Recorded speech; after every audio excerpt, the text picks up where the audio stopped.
Hi friends, Assalamualaikum. இன்னைக்கு ஒரு இன்ட்ரெஸ்டிங்கான vlog தான் உங்களுக்கு நான் ஷேர் பண்ண போறேன். அதுக்கு முன்னாடி நம்ம சேனலை சப்ஸ்கிரைப் பண்ணாம நிறைய பேர் பார்த்துக்கங்க. ப்ளீஸ் சப்ஸ்கிரைப் பண்ணிக்கோங்க. இப்போ வாங்க வீடியோக்குள்ள போலாம்.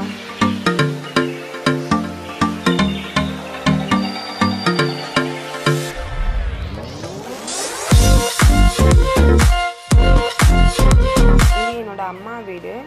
தம்பியோட மேரேஜுக்காக டெக்கரேஷன் எல்லாம் பண்ணிட்டு இருந்தாங்க. எல்லாமே அரேஞ்ச் பண்ணி வச்சிட்டு இருந்தாங்க. அதோட வியூஸ் கொஞ்சம் பார்த்துட்டு வாங்க. இதுவுமே பண்ணியிருந்தாங்க லைட்டிங்கில். எல்லாருக்கும் சலாம் சொல்லிட்டு பொண்ணு மாப்பிள்ளை பேர் வந்து வியூ ஆகிற மாதிரி ரொம்ப நல்லா இருந்துச்சு.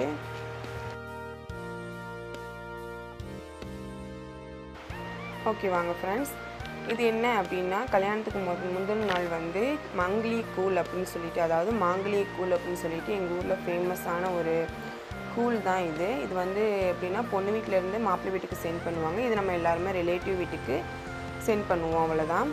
அதுக்கப்புறம் நிஸ்ராவோட பட்டுப்பாவடைக்கு வந்து நான் கொஞ்சம் இந்த பேட்ச் ஒர்க்லாம் பண்ண வேண்டியது இருந்துச்சு. ஸோ அதுவுமே அந்த நைட்டே பண்ணி வச்சுட்டேன். அதுக்கப்புறம் நைட்டு வந்து டெக்கரேஷன் உள்ளே வந்து டெக்கரேஷன் ஒர்க்கும் பண்ணிகிட்டு இருந்தாங்க. சோபா செட் எல்லாமே பண்ணிகிட்டு இருந்தாங்க. இது எங்கள் அம்மா வீடு தான். பெயிண்டிங் ஒர்க்லாம் பண்ணியிருந்தாங்க. ஸோ அதையும் நான் உங்ககிட்ட காட்டிகிட்ருக்கேன். ஸோ டெக்கரேஷன் ஒர்க் இந்த பக்கம் போயிட்டு இருந்துச்சு. அப்புறம் ரிலேட்டிவ் எல்லாருமே சேர்ந்து இஞ்சி பூண்டு எல்லாமே வந்து நாங்கள் பேசிக்கிட்டே ஜாலியாக உரித்து அதை கட் பண்ணிகிட்ருப்போம். இது ரொம்ப ஜாலியாக இருக்கும், பேசிக்கிட்டே ஓவரால் பண்ணிகிட்டே இருப்போம். அதுக்கப்புறம் வந்து என்னோடய ஹஸ்பண்டுக்கு நான் வந்து ரொம்ப என்ன சொல்கிறது, இந்த கல்யாணம் முடிஞ்ச 8 வருஷத்தில் இன்னைக்கு தான் நான் அவங்களுக்கு வந்து மருதாணியே விட்டு விடுறேன். வேணான்னு ரொம்ப அடம் பிடிச்சாங்க. நான் ஆசைப்பட்டு அவங்களுக்கு நான் விட்டு விடுறேன் அப்படின்னு சொல்லிட்டு விட்டு விட்டேன். மேபி எனக்கு தெரிஞ்சு அவங்க வந்து மேரேஜில் விட்டதுன்னு நினைக்கிறேன். எங்கள் மேரேஜில் விட்டுருப்பாங்கன்னு நினைக்கிறேன். Okay, next day mehndi function ஆரம்பிச்சிருச்சு. எங்கள் வாப்புனா எங்களுக்கு வந்து கொஞ்சம் ஸ்பெஷல் தான். திடீர்னு எங்கள் வாப்புக்கு வேறு முடியாமல் போயிடுச்சு அந்த டைமில். ஸோ அதனால் நாங்கள் நல்லா எங்கள் வாப்பை வந்து வீடியோவில் இருக்கணும் அப்படின்னு சொல்லிட்டு நல்லா வீடியோலாம் எடுத்திருந்தோம். அதுக்கப்புறம் வந்து இது எங்கள் மச்சி, என்னோடய இன்னொரு தம்பி கல்யாணத்துலேயே காமிச்சிருப்பேன். மெஹந்தியை தடவி விட்டுட்டு அந்த பிள்ளைக்கு வந்து எங்கள் அண்ணன் தடவி விட போயிட்டான். அது என் தம்பிக்கு தடவுனனால எங்கள் அண்ணன் தடவி விட போயிட்டான். ரொம்பவே ஜாலியாக இருந்துச்சு, ஃபன்னாக போச்சு. அதுக்கப்புறம் இது நான் தான் என்னோடய தம்பிக்கு நான் மெஹந்தி வச்சிட்ருக்கேன். என்னோடய தம்பி வந்து எனக்கு வந்து ஒரு என்ன சொல்கிறது, பையன் மாதிரி. எனக்கு வந்து ஃபஸ்ட்டு பேபி மாதிரி. எனக்கு அவனுக்கு ஒரு 1 இயர் தான் டிஃப்ரெண்ட்டு. ஆனால் வந்து எனக்கு ரொம்பவே பிடிக்கும். ரொம்பவே என்னோடய சைல்டு மாதிரி நான் பார்த்துப்பேன். எங்கள் வீட்டு குட்டீஸ் எல்லாமே என் தம்பி வந்து தூக்கி வச்சுட்டு வீடியோ எடுத்துகிட்ருக்காங்க. இது எங்களோட ஃபேமிலி. அதுக்கப்புறம் இது எங்கள் அண்ணன் ஒய்ஃபு, நான் என்னோடய ஹஸ்பண்ட், அண்ணன் ஒய்ஃபு. அதுக்கப்புறம் பொண்ணு வீட்டுக்கு கிளம்பி போயிட்டோம் பொண்ணுக்கு மெஹந்தி வைக்கிறதுக்காக. இது வந்து பொண்ணு வீடு. ஆக்சுவலாக பொண்ணு வந்து எங்களோட தாய் மாமா மக தான், சொந்தம் தான். எங்கள் அம்மாவோட அண்ணன் மக. பொண்ணு வீட்டுக்கு போய் பொண்ணுக்கு மெஹந்தி வச்சுட்டு அதுக்கப்புறம் நாங்கள் வந்து கிளம்பியாச்சு. நெக்ஸ்ட் டே மார்னிங் வரப்போகுது. நெக்ஸ்ட் டே மார்னிங் ஏர்லியாகவே எல்லாருமே எழுப்பி விட்டாங்க. 4:30க்குலாம் வந்து சமையல்காரவங்க சமையல் ஆரம்பிச்சிட்டாங்க. நானுமே அந்த டைமில் எழுந்திரிச்சு வீடியோ எடுத்துக்கிட்டு இருந்தேன். ஏன்னா வந்து ஃபங்க்ஷன் வீட்னால எல்லாருமே சட்டுன்னு எழுந்திரிச்சு ஒவ்வொருத்தவங்களாக குளித்து கிளம்புறதுக்கே டைம் ஆயிரும். ஸோ அதனாலேயே 4 o'clockலாம் எழுந்திரிச்சாச்சு. சமையல் ஒர்க்குமே நடந்துகிட்ருக்கு. பிரியாணி அண்ட் தால்ச்சா, அதுக்கப்புறம் சிக்கன் 65 அவங்க வந்து அவங்க வேலையை பார்த்துட்டு இருந்தாங்க. நாங்கள் எல்லாருமே ரெடியாகி நிஸ்ராவை ஃபஸ்ட்டு ரெடி பண்ணி விட்டுட்டேன். வீடியோக்காரவங்க நிஸ்ரா வந்து கவர் பண்ணிகிட்டு இருந்தாங்க. நிஸ்ராவுக்கு வந்து வீடியோவில் நிற்கிறது அப்படின்னா அவ்வளோவா இன்ட்ரெஸ்ட் இருக்காது. நாங்களாம் கம்பல் பண்ணி நிற்க சொல்லுவோம். மாஷா அல்லாஹ், என்னோடய பொண்ணுக்கு அந்த ட்ரெஸ் ரொம்பவே நல்லா இருந்துச்சு. இது வந்து எங்கள் வீட்டோட அஸ்ரா நிஸ்ரா ட்வின்ஸு. எங்கள் வீட்டு ஜென்ஸுக்கு எல்லாமே ஒரே ஷர்ட்டு தான் எடுத்திருந்தோம். லேடிஸ்க்கு எல்லாமே ஒரே மாதிரி என்ன சொல்கிறது, ஏஜ் குரூப், என்னோடய ஏஜ் குரூப்பில் உள்ளவங்களுக்குலாம் ஒரே சாரி, அம்மாவோட ஏஜ் குரூப் உள்ளவங்களுக்குலாம் ஒரே சாரி. அதுக்கப்புறம் மாப்பிள்ளையோட எல்லா திங்ஸுமே அரேஞ்ச் பண்ணி வீடியோ எடுத்துகிட்டு இருந்தாங்க. மாப்பிள்ளையை ரெடி பண்ணிகிட்டு இருந்தாங்க.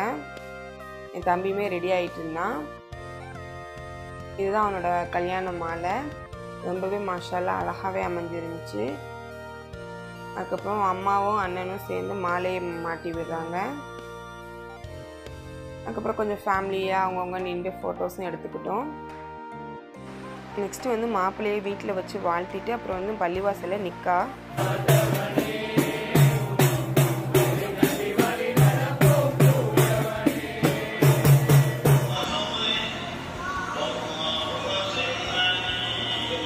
அல்ஹம்துலில்லாஹ் நிக்கா நல்லபடியாக முடிஞ்சிச்சு. ஃப்ரெண்ட்ஸ் அண்ட் ஃபேமிலி எல்லாமே சலாம் சொல்லி வாழ்த்துக்கள் கூறிகிட்டு இருப்பாங்க மாப்பிள்ளைக்கு. அதுக்கப்புறம் ஒரு வழியாக பொண்ணு வீட்டுக்கு வந்துடுவாங்க. வந்ததுக்கப்புறம் மஹர் செலுத்திட்டு பொண்ணுக்கு வந்து தாலி கட்டிடுவாங்க. அப்புறம் வந்து ஒரு ரிங்கும் வந்து போட்டு விட்டுட்டு இருந்தாங்க. இது வந்து எங்கள் ஊர் வழக்கப்படி முடி சுற்றி விடுறது. அதுக்கப்புறம் பொண்ணு மாப்பிள்ளையை ஹால் கூட்டிகிட்டு வந்து பால் கொடுத்துட்டு நாங்கள் வந்து பொண்ணு மாப்பிள்ளைக்கு வந்து மாலை மாற்ற வச்சுட்டு அதுக்கப்புறம் என்ன பண்ணுவோம் அப்படின்னா மாப்பிள்ளையோட அக்கா தங்கச்சி வந்து என்ன பண்ணுவாங்கன்னா அந்த தொப்பி அந்த மாலையை வந்து ஒரு சட்டியில் கலட்டி வைக்கிற பங்கு பாரம்பரியமாக எங்கள் ஊரில் நடந்துருக்கு. அதுக்கப்புறம் முடிச்சதுக்கப்புறம் நாங்கள் எங்கள் வீட்டுக்கு கிளம்பியாச்சு. ஏன்னா எங்கள் வீட்டில் வந்து விருந்து இருக்குது. ஸோ அதை நாங்கள் பார்க்கணும் இல்லையா, அதனால் கிளம்பிட்டோம். எங்கள் வீட்டில் வந்து ஊர் விருந்து நடந்துட்டு இருந்துச்சு. பொம்பளைங்களுக்கெலாம் வந்து வீட்டுக்குள்ளேயும் ஆம்பளைகளுக்கு வந்து வெளியிலையும் பந்தி நடந்துகிட்டு இருந்துச்சு. நாங்கள் அதை ரொம்ப ஹரிபரியாக அதை பார்த்துட்டு இருந்தோம். அதுக்கப்புறம் ஈவினிங் வந்து பொண்ணு மாப்பிள்ளையை வீட்டுக்கு கூட்டிகிட்டு வந்தோம் எங்கள் வீட்டுக்கு. அதோட சின்ன கிளிப் தான் அது. அதுக்கப்புறம் நெக்ஸ்ட் டே வந்து இது வந்து சீவி கட்டுற ஃபங்க்ஷன் அப்படின்னு சொல்லிட்டு நாக்னார் ஃபங்க்ஷன் சொல்லுவாங்க.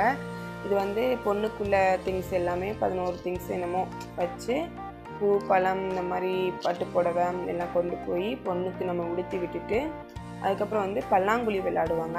இது எங்கள் ஊரில் ஒரு மாறாத வழக்கமாக இருக்குது. வேறு எந்த ஊர்லையா இந்த மாதிரி நடக்குதா அப்படின்னு சொல்லிட்டு எனக்கு கமெண்டில் சொல்லுங்கள். இது எங்கள் ஊரில் வந்து காலங்காலமாக நடந்துகிட்ருக்கு. கொஞ்சம் சேஞ்சஸ் ஆகிடுச்சு. ஆனால் முன்னாடிலாம் வந்து ரெட்டைச்சடை போடுவாங்க. பொண்ணுக்கு ரெட்டைச்சடை போட்டு வந்து பூ வச்சு அதுக்கப்புறம் தான் பல்லாங்குழி விளையாட விடுவாங்க. இப்போ அப்படிலாம் கிடையாது, கொஞ்சம் ட்ரெண்டாக மாறிடுச்சு. ஆனால் இன்னுமே இந்த பல்லாங்குழி வந்து வழக்கத்தில் இருக்குது. அதுக்கப்புறம் வந்து பொண்ணு மாப்பிள்ளைக்கு பாலும் பழமும் அதை ஊட்டிட்டு இன்னும் கொஞ்சம் சடங்குகள்லாம் இருக்குது. என்ன அப்படின்னா இது ஒரு விளையாட்டு தான். எப்படின்னா பொண்ணு மாப்பிள்ளைக்கு அவங்க மேலே வந்து மிட்டாய் கொட்டுவோம். இது நாங்கள் என் தங்கச்சி முன்னாடியே பிளான் பண்ணிட்டோம். கொட்டினதோடய இந்த தவளை எடுத்துடணும் அப்படின்னு சொல்லிட்டு.